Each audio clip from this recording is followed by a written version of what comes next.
بسم اللہ الرحمن الرحیم۔ حضرت صالح علیہ السلام قوم سمود کی طرف نبی بنا کر بھیجے گئے۔ آپ نے جب قوم سمود کو خدا کا فرمان سنا کر ایمان کی دعوت دی تو اس سرکش قوم نے آپ سے یہ معجزہ طلب کیا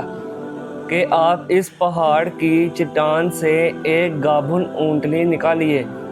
جو دودھ بھی دیتی ہو اور ایک دن سارا تالاب کا پانی وہ پیے، اور ایک روز ہم اور خوب کریا اور ہر قسم کے عیوب و نکات سے پاک ہوں۔ چنانچہ آپ نے اللہ پاک کے حضور دعا کی اور چٹان کی طرف اشارہ فرمایا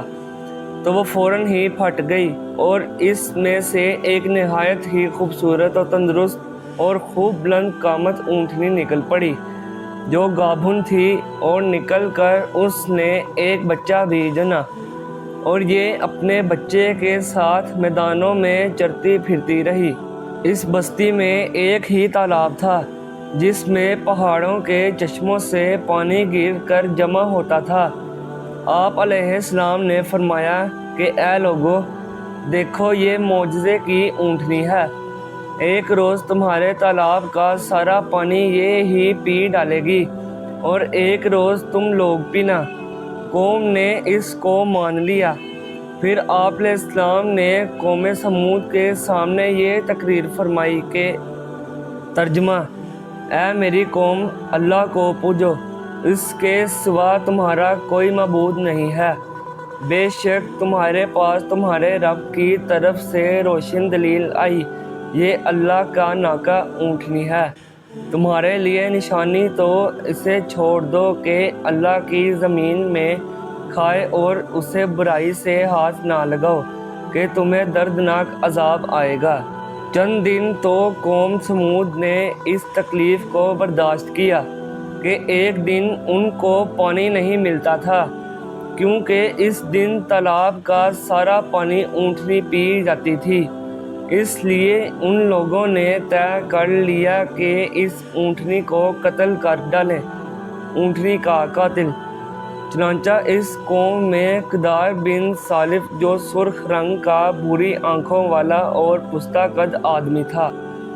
اور ایک زنا کار عورت کا لڑکا تھا، ساری قوم کے حکم سے اس اونٹنی کو قتل کرنے کے لیے تیار ہو گیا۔ حضرت صالح علیہ السلام منع ہی کرتے رہے، لیکن قدار بن سالف نے پہلے تو اونٹنی کے چاروں پاؤں کو کاٹ ڈالا، پھر اس کو ذبح کر دیا، اور انتہائی سرکشی کے ساتھ حضرت صالح علیہ السلام سے بے ادبانہ گفتگو کرنے لگا۔ چنانچہ خداوند قدوس کا ارشاد ہے کہ ترجمہ: پس ناکہ اونٹنی کی کوچیں کاٹ دیں، اور اپنے رب کے حکم سے سرکشی کی اور بولے: اے صالح، ہم پڑھ لے اور جس عذاب کا تم وعدہ دے رہے ہو اگر تم رسول ہو۔ زلزلہ کا عذاب۔ قوم سمود کی اس سرکشی پر عذاب خداوندی کا ظہور اس طرح ہوا کہ پہلے ایک زبردست چنگھاڑ کی خوفناک آواز آئی، پھر شدید زلزلہ آیا جس سے پوری آبادی اتھل پتھل ہو کر چکنا چور ہو گئی، تمام عمارتیں ٹوٹ پھوٹ کر تہس نہس ہو گئیں، اور قوم سمود کا ایک ایک آدمی گھٹنوں کے بل اوندھا گر کر مر گیا۔ قرآن مجید نے فرمایا ہے کہ ترجمہ: تو انہیں زلزلے نے آ لیا تو صبح کو اپنے گھروں میں اوندھے رہ گئے، تو صالح نے ان سے منہ پھیرا۔ حضرت صالح علیہ السلام نے جب دیکھا کہ پوری بستی زلزلوں کے جھٹکوں سے تباہ و برباد ہو کر اینٹ پتھروں کا ڈھیر بن گئی اور پوری قوم ہلاک ہو گئی، تو آپ کو بڑا صدمہ اور قلق ہوا، اور آپ کو قوم سمود اور ان کی بستی کے ویرانوں سے اس قدر نفرت ہو گئی کہ آپ نے ان لوگوں کی طرف سے منہ پھیر لیا اور اس بستی کو چھوڑ کر دوسری جگہ تشریف لے گئے، اور چلتے وقت مردہ لاشوں سے یہ فرما کر روانہ ہو گئے کہ ترجمہ: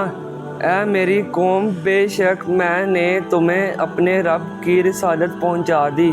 اور تمہارا بھلا چاہا، مگر تم خیر خواہوں کے غرضی ہی نہیں۔ خلاصہ کلام یہ ہے کہ قوم سمود کی پوری بستی برباد و ویران ہو کر کھنڈر بن گئی اور پوری قوم فنا کے گھاٹ اتر گئی کہ آج ان کی نسل کا کوئی انسان روئے زمین پر باقی نہیں رہ گیا۔ درس ہدایت: